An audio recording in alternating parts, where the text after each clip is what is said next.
Hi, my name's Andrew Masters and I'm an analyst from FIBO Group. In today's video, we'll talk about trend indicators and their types. WMA, weighted moving average. EMA, exponential moving average. And VMA, variable moving average. Consequently, these type of moving averages react more quickly to the price changes. Who should understand the meaning, which lies in the fact that when calculating the exponential moving average, the earlier prices have smaller value and the more recent ones have larger value. Weighted moving average.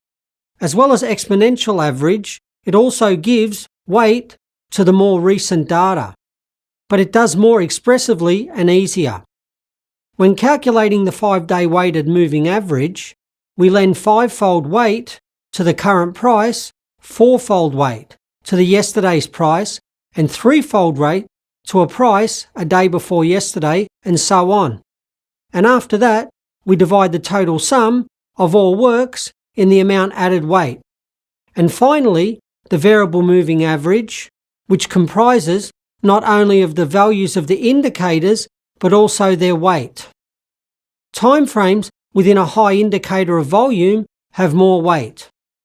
It is slower than a simple moving average, however, it indicates the side corridors of all.